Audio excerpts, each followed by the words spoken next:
Il est parfois dur de croire que certaines élites dirigent secrètement le monde, surtout à en écouter les complotistes.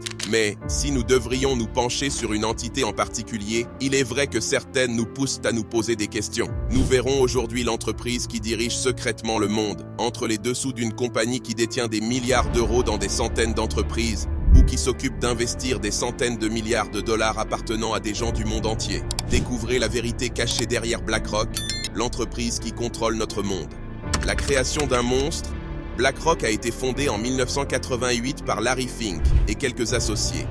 Larry Fink, le PDG actuel, a eu l'idée de créer BlackRock après avoir quitté First Boston, une société de banque d'investissement où il avait dirigé le département d'obligations hypothécaires. BlackRock a commencé avec une forte focalisation sur la gestion des risques et des investissements en revenus fixes pour les clients institutionnels. Cette spécialisation a rapidement attiré des clients à la recherche de solutions fiables pour la gestion de leur portefeuille d'investissement.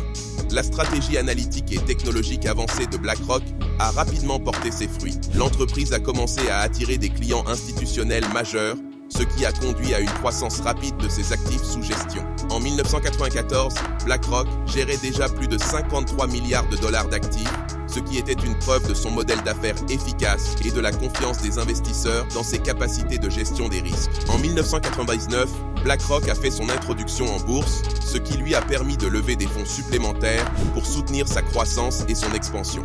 Cette étape a marqué le début d'une nouvelle ère de développement pour l'entreprise, lui permettant de diversifier ses services et d'acquérir d'autres entreprises pour renforcer sa position sur le marché. Une des premières grandes étapes d'expansion de BlackRock a été l'acquisition de State Street Research and Management en 2004, ce qui a permis d'accroître ses capacités de gestion de portefeuille.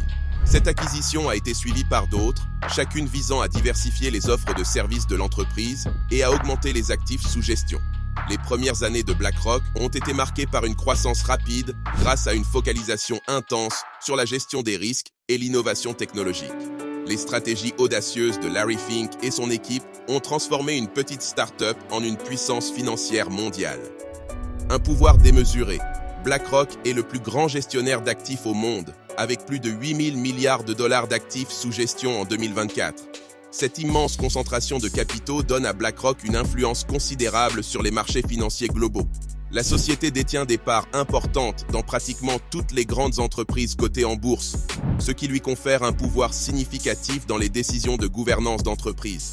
BlackRock utilise son influence pour pousser les entreprises à adopter des pratiques de gouvernance spécifiques, notamment en matière de durabilité et de responsabilité sociale.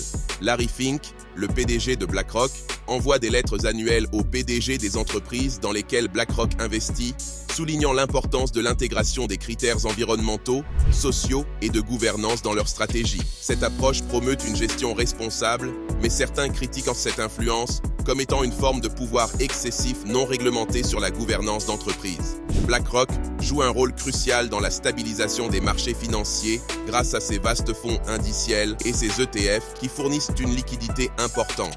Cependant, cette même influence peut également accroître la volatilité du marché. Par exemple, les mouvements de BlackRock peuvent déclencher des fluctuations majeures en raison de la taille de ses positions. BlackRock a été impliqué dans l'élaboration de politiques publiques, notamment pendant la crise financière de 2008 et plus récemment pendant la pandémie de Covid-19.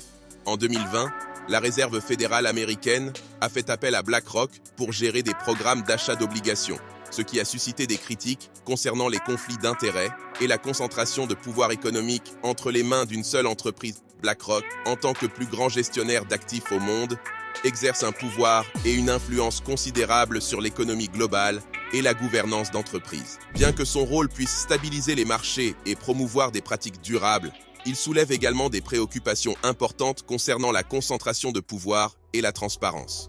Les controverses derrière le géant financier, la taille et l'influence de BlackRock ont suscité des préoccupations concernant les conflits d'intérêts, en particulier lorsque l'entreprise est impliquée dans la gestion des actifs publics tout en étant un investisseur majeur dans les mêmes marchés. Les critiques soulignent que cela peut conduire à des décisions qui favorisent BlackRock au détriment de la concurrence équitable et de la transparence. La concentration de pouvoir économique entre les mains de BlackRock est une source d'inquiétude. Avec des parts importantes dans la plupart des grandes entreprises, BlackRock a une voix prépondérante dans les assemblées des actionnaires. ce qui peut influencer de manière disproportionnée les décisions d'entreprise et les orientations stratégiques.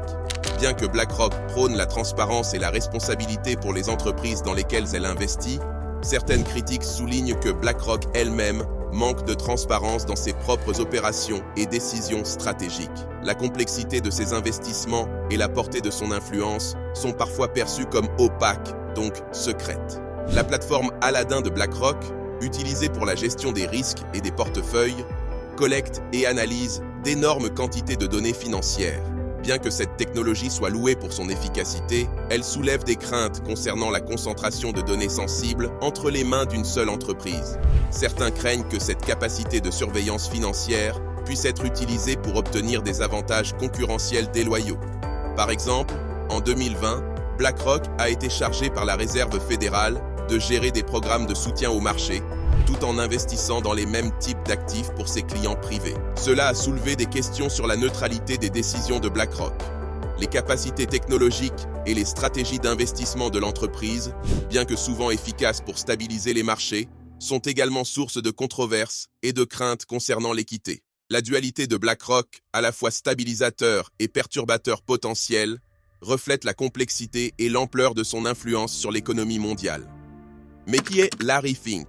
Larry Fink, né le 2 novembre 1952, est, comme nous avons dit plus tôt, un fervent défenseur de l'intégration des critères environnementaux, sociaux et de gouvernance dans les stratégies d'investissement. Il croit fermement que les entreprises qui intègrent les critères ESG dans leurs opérations seront plus performantes à long terme. Fink prône une gestion axée sur le long terme, plutôt que sur les gains à court terme.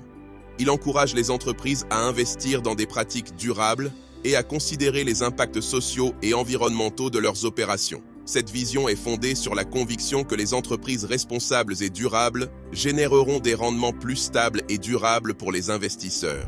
La direction de Fink chez BlackRock a été critiquée pour l'achat massif de propriétés résidentielles, contribuant à la hausse des prix de l'immobilier et rendant le logement moins accessible pour de nombreux Américains. Cette stratégie d'investissement, bien qu'efficace pour les rendements financiers, a exacerbé les inégalités économiques et a été perçue comme une exploitation des crises de logement. En tant que PDG de BlackRock, Larry Fink a accumulé une fortune considérable. Sa rémunération comprend un salaire, des bonus et des actions de l'entreprise, le plaçant parmi les dirigeants les mieux payés du secteur financier. Bien que les chiffres exacts varient, sa richesse personnelle est estimée à plusieurs centaines de millions de dollars, voire plus d'1 milliard, en grande partie grâce à la valorisation des actions de BlackRock. Larry Fink est une figure centrale dans le monde de la finance, connu pour sa vision à long terme pour les entreprises. Toutefois, son influence considérable et les pratiques de BlackRock sous sa direction ont également suscité des controverses et des critiques. Sa richesse et son pouvoir découlent de sa capacité à naviguer dans les complexités des marchés financiers mondiaux, tout en poussant pour des changements qui, selon lui, profiteront à long terme aux investisseurs et à la société. BlackRock détient du pouvoir dans tous les secteurs du marché financier, ce qui nous questionne sur les limites à imposer de manière éthique aux grands groupes détenant un pouvoir démesuré. Même s'il y a bien des lois de régulation pour éviter les excès, l'impact de ce type d'entreprise et leur contrôle sur le monde nous pousse à nous demander à quel point sommes-nous libres ?